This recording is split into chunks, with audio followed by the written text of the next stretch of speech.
कैसे हैं आप लोग। आई होप आप सभी लोग अच्छे होंगे। ठीक है, वैसे तो ये मॉर्निंग का सेशन होता है, पर आज आप लोगों को पता है कि मैं बहुत देर हो चुकी हूँ, तो उसके लिए थोड़ी सॉरी। ठीक है, और एक बात और, आप लोगों के लिए आज मैं अपने यूपीएससी प्रीलिम्स इनिशिएटिव के तहत इन्वायरमेंट के कुछ पीवाईक्यू लेके आई हूँ।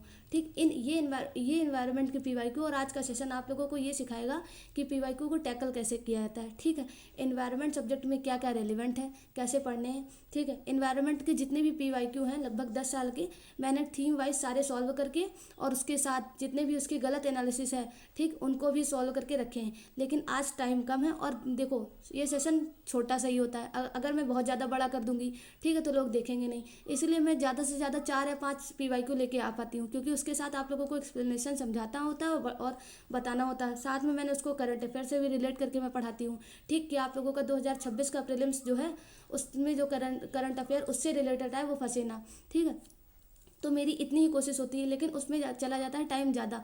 तो आप लोग ये समझ लीजिए कि ये 3-4 पीवाईक्यू जो मैं आप लोग के सामने लेके आती हूँ, उसके लिए मुझे खुद पर्सनली 2 घंटे लगते हैं सॉल्व करने में। ठीक है, उस तरह का आप लोगों के लिए हर तरह एक माइंडसेट बनाने में। ठीक है, तो जितने भी पीवाईक्यू हैं तो लगभग 100-150, क्योंकि उतने ही पिछले सालों में पूछे गए हैं। ठीक, तो इतने पीवाईक्यू सॉल्व कराने से अच्छा है मैं आप लोगों को लगभग 50 पीवाईक्यू सॉल्व कराऊँ, पर वो 100-150 के टॉपिक आप लोगों के उसी में कवर हो जाएं। ठीक है, तो मेरी कोशिश यही रहेगी। बाकी आप लोग मेरे साथ जुड़े हो ही, है ना, तो आप लोग सब समझते भी हो। और उसके बाद एक बात ये कि इस चैनल पे जिस तरह आप लोगों को यूपीएससी के पीवाईक्यू सॉल्व कराए जाते हैं, ठीक है, आप लोग पूरे यूट्यूब पर सर्च मार के देख लेना कि आप लोगों को अगर इस तरह पीवाईक्यू समझाए हुए मिल जाए तो मुझे बताना। ठीक है, क्योंकि अपन लोगों का यूपीएससी का पीवाईक्यू ही सबसे ज़्यादा इंपॉर्टेंट सेशन है। ठीक है, और इसी से सबसे ज़्यादा माइंड डेवलप होता है, और मेरी कोशिश होती है कि आप लोग इन्हीं पीवाईक्यू के माध्यम से बहुत कुछ सीख के जाओ। ठीक है, तो चलिए अब शुरू करते हैं। आज आप लोगों को सच में बहुत मज़ा आने वाला है पीवाईक्यू सॉल्व करने में, तो हमारे साथ एंड तक बने रहिएगा। और अगर आप लोगों को अच्छा लगे, ठीक, आप लोगों को पसंद आए, तो हमारे चैनल को सब्सक्राइब कर लीजिएगा एंड लाइक एंड शेयर करना और हमारे साथ जुड़ जाना हमारी छोटी सी फैमिली में। ठीक है, तो चलिए अब हम लोग शुरू करते हैं। देखो, ये है 2024 का यूपीएससी का एनवायरनमेंट का पीवाईक्यू। ठीक है, तो अब देखो क्वेश्चन में क्या पूछ रहा है। निम्नलिखित क्षेत्रों में से एक विश्व की सबसे बड़ी उष्णकटिबंधीय यानी कि ट्रॉपिकल यानी कि सब ट्रॉपिकल। ठीक है, तो सब ट्रॉपिकल याद रखना। पीठभूमि जो जीवाश्म ईंधन से होने वाले लगभग 3 वर्ष के वैश्विक कार्बन उत्सर्जन को धारण करता है और जिसके संभाव्य विनाश से वैश्विक जलवायु पर प्रतिकूल प्रभाव पड़ सकता है। निम्नलिखित में से कौन सा उस क्षेत्र को द्योतित करता है, मतलब कौन से उस क्षेत्र को बताता है कि इस तरह की कंडीशंस कौन से क्षेत्र में पाई जाती हैं। ठीक है, तो आप लोगों को ये क्वेश्चन तो समझ में आ गया होगा। ठीक, नीचे आप लोगों को एक्सप्लेनेशन भी दिख रहा होगा, आंसर भी दिख गया होगा, ठीक, ऑप्शन भी दिख गए होंगे। लेकिन अब इस पीवाईक्यू के माध्यम से खास क्या है, खास ये है जो मैंने आप लोगों को इतना इसके लिए मेहनत की है, इसके लिए सॉल्व किया है, और आप लोगों के दिमाग में चीज़ें बैठाने के लिए कि हर एक क्वेश्चन को कैसे टैकल किया जाता है। ठीक है, तो चलिए पहले आप लोगों को उस क्षेत्र की उस जगह का नाम तो पता ही चल गया होगा। कॉन्गो बेसिन ऐसा विश्व में विद्यमान है जो कि उष्णकटिबंधीय पीठभूमि है और जो जीवाश्म ईंधन से होने वाले लगभग 3 वर्ष के वैश्विक कार्बन उत्सर्जन को धारण भी करता है और जिसके संभाव्य विनाश की वैश्विक जलवायु प्रतिकूल प्रभाव पड़ सकता है। ये था उस टाइम के करंट अफेयर में। ठीक है, इसीलिए इस तरह का क्वेश्चन पूछ लिया गया था। एनवायरनमेंट पढ़ने के लिए सभी को पता है कि करंट अफेयर से अपडेट रहना बहुत ज़्यादा ज़रूरी है। ठीक है, तो अब हम लोग चलिए आप लोगों को मैं इसके बारे में बताती हूँ ज़रा। देखो, अब क्वेश्चन से पहले 2-3 डिमांड उठ के आती हैं। डिमांड क्या उठ के आती है, पहला मैम आप बताइए कि पीटलैंड क्या होते हैं। ठीक है, तो हम लोग बच्चा लोग मैं आप लोगों को बताती हूँ कि पीटलैंड क्या है। पीटलैंड देखो क्या है। पीटलैंड जो है, एक मिनट में इसको जूम करूँ। अब आई होप आप लोगों को दिख रहा होगा, मेरी राइटिंग थोड़ी गंदी है तो उसके लिए सॉरी। ठीक है, पीटलैंड वेटलैंड की ही तरह होते हैं। ठीक, और यहाँ पर पेड़ पौधे पूरी तरह से सड़ नहीं पाते हैं, मतलब एक ऐसा एरिया, ठीक, जहाँ पर पेड़ पौधे पूरी तरह से सड़ नहीं पाते हैं, मतलब उनके अवशेष वहाँ पर बचे रह जाते होंगे। ठीक, अब पेड़ पौधे के अवशेष क्या हुए होंगे, पेड़ पौधों की अगर अवशेष की बात करें तो उसमें कार्बन होगा। ठीक है, क्योंकि लकड़ी में सबसे ज़्यादा कार्बन होता है, कार्बन होगा, वहाँ पर थोड़ा ऑक्सीजन होगा।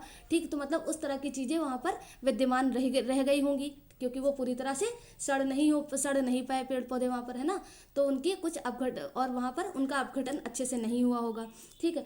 और उसके बाद सेकंड लाइन बोल रही है कि हजारों सालों यही जमा होकर ये पीठ परत मोटी से बना लेते हैं। भाई जब वहाँ पर पेड़ पौधे सड़ नहीं पाए, ठीक, तो वो जितना इकट्ठा होते गए एक के ऊपर एक के ऊपर एक, तो वो क्या बन गया, वहाँ का पीट लैंड बन गया। वेटलैंड भी इसी तरह होते हैं, पर वेटलैंड में क्या होता है कि सारा अपघटित हो जाते हैं चीज़ें, ठीक है, लेकिन पीट लैंड बस इतना ही डिफरेंस है इन दोनों में। तो अब आप लोगों को पीट लैंड के बारे में कोई भी कंफ्यूजन नहीं रह गया होगा, आई होप, ठीक है।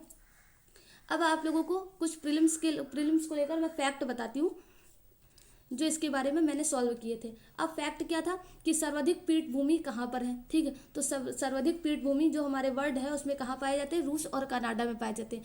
पर आप लोगों को पता होगा कि रूस और कनाडा जो है वो ठंडे स्थान पर है, ठीक है, तो ठंडे स्थान पर होने की वजह से वहाँ पर क्या है, वहाँ पर कोल्ड एरिया में पीटलैंड है, मतलब वहाँ पर कोल्ड एरिया। तो अगर क्वेश्चन में उष्ण कटिबंधीय की जगह शीतोष्ण लिख के आता तो डेफिनेटली कॉन्गो आंसर नहीं होता, ठीक है, तो आप लोगों को ये पता चल गया। उसके बाद अगर हम लोग देखें तो हॉट एरिया की अगर हम लोग बात करें तो इंडोनेशिया एंड कॉन्गो, जो कि आप लोगों को पता ही होगा, दिया क्वेश्चन में दिया गया था, ठीक है। तो अब आप लोगों को इसके बारे में कोई कन्फ्यूज़न नहीं रह गई होगी। उसके बाद अगर हम लोग बात करें पीटलैंड को लेकर, तो पीटलैंड के पीछे हम लोग इतना क्यों पढ़े हैं, क्यों हम लोगों के लिए इतना ज़रूरी है पीटलैंड, क्यों हर बार न्यूज़ में रहता है, कुछ तो रीज़न रहा ही होगा। तो पीटलैंड का रहने का न्यूज़ में ये है कि ये इन्वायरमेंट को बहुत ज़्यादा प्रोटेक्ट करता है, ठीक, और इन्वायरमेंट के लिए हमारे बहुत ज़्यादा अच्छा है, जो कि ग्लोबल वार्मिंग को रोकता है, ठीक है। और इनके अब भाई इतना सारा जब वहाँ पे पेड़ पौधे सड़ नहीं पाए पूरी तरह से, तो वहाँ पर जो कार्बन है वो इकट्ठा ही तो हो गया।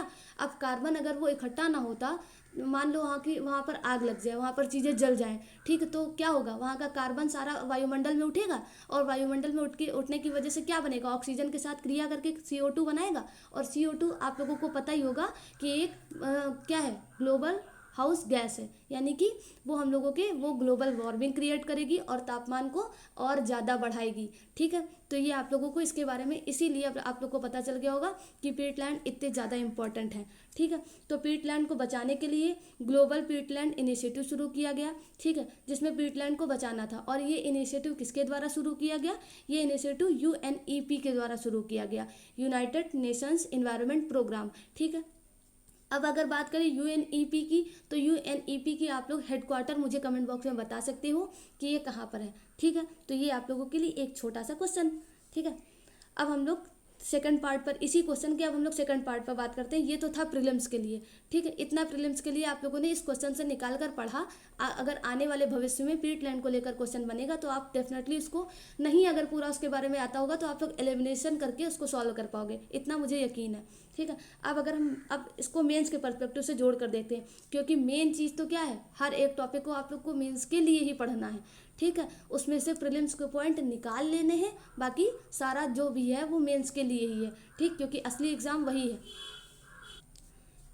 और एक बात आप लोगों को मैं बता देना चाहती हूँ कि प्रीलिम्स का जो एग्ज़ाम है वो हम लोगों को भगाने के लिए, ठीक है, हम लोगों को डिस्क्वालीफाई करने के लिए होता है, ठीक, और मेंस का एग्ज़ाम जो होता है वो हम लोगों को सिलेक्ट करने के लिए होता है, ये बात याद रखना। प्रीलिम्स में अगर आप लोग कम मेहनत करोगे तो आप लोग पहले ही स्टेज से भगा दिए जाओगे, ठीक है, और मेंस में अगर कम मेहनत करोगे तो आप लोग सिलेक्ट ही नहीं किए जाओगे, ठीक। तो उसमें जितना भी अच्छा मेहनत करनी है, जितनी भी जोर लगानी है, वो आप लोगों को सिलेक्ट होने के लिए लगानी है, और वो किसमें, मेंस में। लेकिन आप लोगों को प्रीलिम्स में इतनी मेहनत करनी है कि सिर्फ आप लोग क्या क्वालिफाई कर ले जाओ, ठीक, उसमें कोई उसमें टॉप करने की ज़रूरत नहीं है, सिर्फ एक मार्जिन है, एक कट ऑफ है, उसी को निकालना है, ठीक। तो मेंस के लिए अगर हम लोग इसी टॉपिक को जोड़ें तो पीटलैंड जो है उसका पारिस्थितिक महत्व है अपना, क्या है कि वो जलवायु नियामक का काम करती है, मतलब प्राकृतिक सुरक्षा का कवच होता है। जैव विविधता की अगर हम लोग बात करें तो लुप्त प्राय प्रजाति का आवास इन सब का होता है, जैसे कि एग्जाम्पल में लो लैंड गोरिल्ला, ठीक है, और उसके बाद वन हाथी, इन सब का ये बहुत बड़ा आवास है पीटलैंड। उसके बाद जल चक्र में ये जल चक्र को नियंत्रित करता है, ठीक है, पीटलैंड, ठीक। अगर चैलेंजेस की हम लोग बात करें पीटलैंड में वर्तमान चैलेंजेस कौन कौन से उभर के आ रहे हैं, तो संसाधन का अभिशाप, ठीक, मतलब संसाधन बहुत ज़्यादा इसमें जा रहे हैं इसकी वजह से, जिसमें संसाधन को प्राप्त करने के लिए गवर्नमेंट क्या कर रही है, वहाँ पर जिस भी लैंड में है, मतलब जहाँ पर भी है वहाँ की सरकार क्या कर रही है, वहाँ पर उन पीटलैंड में खनन कर रही है, तो खनन करने की वजह से क्या हो रहा है, वहाँ की जो खनन करने में जो वहाँ का वातावरण है उसको नुकसान पहुँच रहा है। तो ये सब उसके चैलेंजेस होते हैं। उसके बाद कृषि विस्तार, पाम ऑयल की खेती के लिए पीटलैंड को सुखाया जा रहा है, वहाँ पर आग लगाई जा रही है, और उससे क्या हो रहा है, अभी मैंने आप लोगों को बताया कि उससे ग्लोबल वार्मिंग को बहुत ज़्यादा सपोर्ट मिलता है। ठीक है, अब अगर थर्ड पॉइंट की बात करें तो जलवायु जोखिम भी बढ़ रहा है। ठीक, जलवायु जोखिम में ग्लोबल वार्मिंग जो है वो अपरिवर्तनीय हो रहा है। ठीक है,